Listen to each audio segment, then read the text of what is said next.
एक मशहूर कहावत है कि अगर मूल्य सही हो तो हर चीज बिकाऊ होती है, और अगर इसका जिक्र पाकिस्तान के बारे में हो तो यह कहावत 100% सही साबित होती है। जो पाकिस्तान मुस्लिम देशों का खलीफा बनना चाहता है, वही पाकिस्तान अब सही कीमत मिलने पर मुसलमानों की जिंदगी का सौदा कर रहा है। आसिम मुनीर ने गजा के मुसलमानों की जान की कीमत तय कर दी है। पाकिस्तान की जो ब्रिगेड अब गजा में तैनात होगी, उसका रेट चार्ट मुनीर ने इजराइल को भेज दिया है। एक सैनिक की तैनाती के बदले मुनीर कई हजार डॉलर मान रहा है, लेकिन इजराइल ने कौड़ी का भाव लगाया। रेट खुल चुका है, अभी डील चल रही है, लेकिन ये तय है कि कंगाल मुल्क का सेनाध्यक्ष पैसों के बदले जरूर अपने सैनिकों को गजा भेजेगा। सूत्रों के मुताबिक आसिम मुनीर ने कहा कि गजा में तैनात होने वाले एक पाकिस्तानी सैनिक के बदले उन्हें $10,000 चाहिए, लेकिन इजराइल एक पाकिस्तानी सैनिक की कीमत सिर्फ $100 लगा रहा है। इजराइल को पता है कि जिस मुल्क के सैनिक कायर और बुज़दिल हों, उन पर क्यों ज्यादा डॉलर लुटाए जाएं। खैर, आसिम मुनीर ने इजरायली अधिकारियों को फिर से विचार करने का आग्रह किया। पाकिस्तान के करीब 20,000 फौजियों को गाजा में तैनात किए जाने की चर्चा है। सूत्र बताते हैं कि फिलहाल दोनों तरफ से मोल भाव चल रहा है। कीमत में कुछ ऊपर नीचे होने की संभावना है, लेकिन ये पक्का है कि पाकिस्तानी सैनिक जल्द ही गाजा में तैनात होंगे, क्योंकि मिस्र में जो बैठक हुई थी उसमें मोसाद CIA के सीनियर अधिकारियों के सामने आसिम मुनीर ने गाजा में अपने सैनिकों की तैनाती का वादा किया था। मुनीर वादे से इसलिए नहीं मुकर सकते क्योंकि इसको लेकर उस पर अमेरिका का भारी दबाव है। वो अच्छी तरह जानता है कि जो हो रहा है वो अमेरिकी राष्ट्रपति की मर्जी से हो रहा है। इस वादा खिलाफी का मतलब ट्रंप को नाराज करना है, और आसिम मुनीर ये रिस्क फिलहाल बिल्कुल भी उठा नहीं सकते हैं। अब इसी के तहत अब देखना होगा कि ये जो रेट कार्ड आसिम मुनीर ने आगे भेजा है गजा में अपने सैनिकों को तैनात करने के लिए, क्या ये रेट कार्ड एक्सेप्ट किया जाता है? क्योंकि फिलहाल तो मोल भाव ही देखने को मिल रहा है। अपने फौजियों को डॉलर्स में बेचने को आसिम मुनीर तैयार हो चले हैं। इजराइल से यहूदी धर्म निकाल दें तो ये डील जो देखने को मिली है, पाकिस्तानी आर्मी यहाँ पर सेल पर है। आसिम मुनीर उनका सौदा कर रहे हैं, डील्स कर रहे हैं उनको लेकर। अब तमाम डॉलर्स का एक रेट चार्ट तैयार कर दिया गया है। इजराइल को यहाँ पर जिस तरीके से गजा पीस प्लान लागू हुआ था, सैनिकों को तैनात करने की बात सामने आई थी। हालांकि पाकिस्तान में लगातार विद्रोह की आग इसको लेकर धधकती हुई नजर आई थी, और हमने देखा था कि इमरान खान की पार्टी भी इसको लेकर लगातार अपनी आवाज बुलंद कर रही थी। लेकिन एक बार फिर से अब जब तैनाती करनी ही है तो क्यों ना उसको लेकर एक रेट कार्ड तैयार कर लिया जाए। कुछ ऐसा ही देखने को मिला। फिलिस्तीन को क्या कुछ नुकसान हुआ ये भी आपको बता दें। 71,000 लोगों की यहाँ पर मौत हुई है, और साथ ही 1,70,000 जख्मी हुए हैं। लगातार फिलिस्तीन को नुकसान यहाँ पर देखने को मिला। यहाँ पर बेहद ज्यादा विद्रोह की आग जो धधकी हुई थी, 19 लाख लोग इसमें बेघर हुए थे, आशियाने उनके चले गए थे।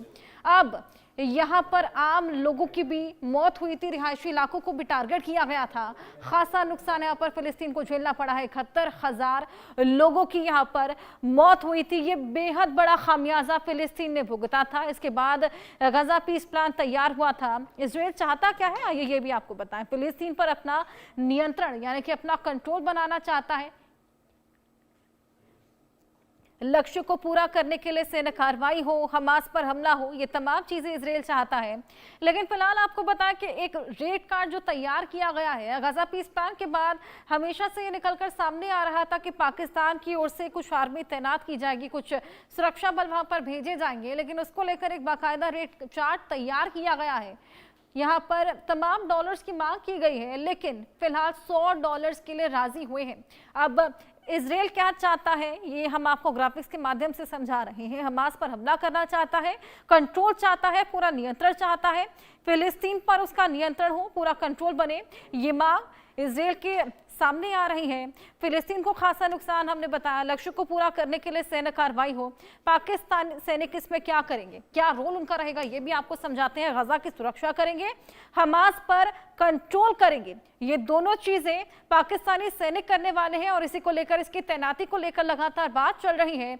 अमेरिकी राष्ट्रपति डोनाल्ड ट्रंप जिन्होंने गजा पीस प्लान तैयार किया था, लगातार हमने देखा उनकी मध्यस्थता देखने को मिली थी। अब यहाँ पर पाकिस्तानी आर्मी को तैनात करना भी बेहद ज्यादा जरूरी है, क्योंकि ये रिस्क फिलहाल आसिम मुनीर ट्रंप को नाराज करने का उठा नहीं सकते हैं। पाकिस्तान से इस्लाम निकलकर इससे धर्म निरपेक्ष बना दो तो ये भी रह जाएगा, ये जिया उल हक ने कहा था। पाकिस्तान इसराइल जैसा वैचारिक राज्य है और इसराइल से यहूदी धर्म निकाल दो तो वो पत्तों की तरह रह जाएगा। पाकिस्तान से इस्लाम निकालकर उसे धर्म निरपेक्ष बना दो तो ये भी रह जाएगा। ये तमाम बड़ी बातें जिया उल हक ने कही थी। अब गजा में जो नरसंहार देखने को मिला, क्या कुछ उसका नुकसान हुआ, ये भी हमने आपको बताया। और क्यों यहाँ पर अब मैंडेटरी हो जाता है आसिम मुनीर को अपनी सेना को तैनात करना। लेकिन यहाँ पर भी देखिए कटोरा लेकर पहुंच गया है पाकिस्तान।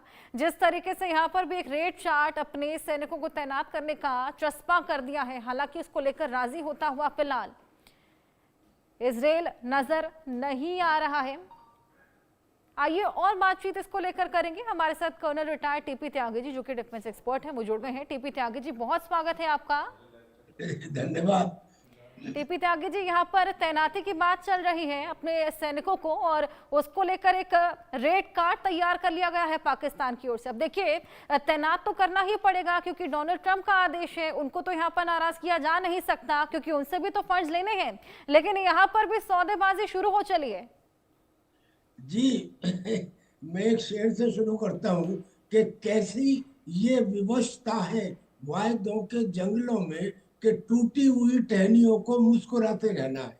ये हाल आज की तारीख में जनाब मुल्ला मुनीर साहब का हो चुका है, क्योंकि वो अपने आप को ट्रंप के सामने इस कदर बेच चुके हैं डॉलर के लालच में कि अब वो उसके लिए काम करेंगे जिसको पाकिस्तान की आवाम अपना धुर दुश्मन समझती है। उनका पहला उद्देश्य ही यहूदियों के और हिंदुओं के खिलाफ होता है। अभी उन्हीं यहूदियों के वो नौकर बनेंगे और फिर to add insult to the injury, यानी के घाव के ऊपर नमक छिड़कना।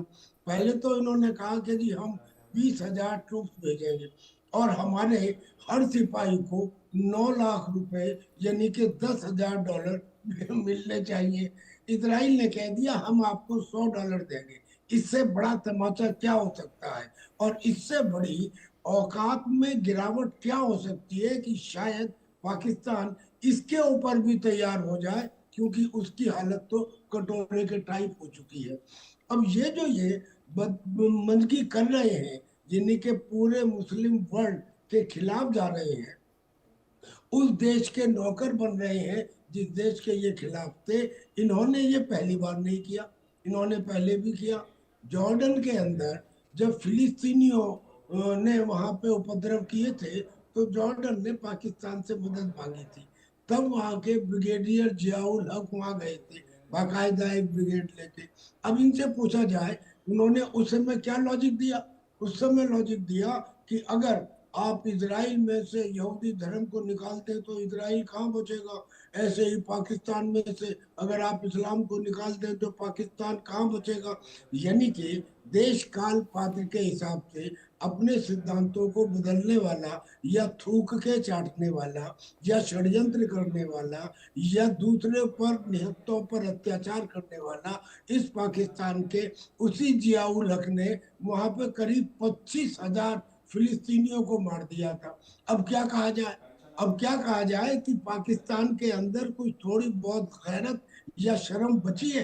भाई बिल्कुल बुरा इन्होंने हाल कर दिया है। और ये किसकी वजह से, ये सिर्फ उन कुछ डॉलर्स की वजह से इन्होंने ऐसा किया है कि अमेरिका के हाथों अपने खरीद बेच दिए हैं। और ये कह रहे हैं साथ में जो एक हमारा पोर्ट है आप इस पोर्ट को भी ले लो, रेल हेड भी बना लो और 2 जगह भी बता दिए कि वहां से वो निकालो। तो यानी कि ये आवाम के खिलाफ काम कर रहे हैं। मैं समझता हूँ कि पाकिस्तान के इस 20,000 ट्रूप्स को इजराइल गाजा में भेजने के लिए, और गाजा में इन्हें काम क्या करना है, गाजा में इन्हें काम करना है कि गाजा को सुरक्षित रखना है पहला। दूसरा, वहां जो हमास है उनकी बंदूकें छीननी है। अब मान लीजिए कि अगर ये बंदूकें छीनने में कामयाब भी हो गए तो गाजा को सुरक्षित कैसे रखेंगे, क्योंकि उसमें तो और बहुत सारी प्रॉब्लम्स आएंगी। कुल मिला के बात यह है कि पाकिस्तान इस समय ऐसे चक्रव्यूह में फंसा हुआ है अपनी गलतियों की वजह से कि उसमें से बाहर निकलना मुझे तो बहुत मुश्किल दिखाई देता है।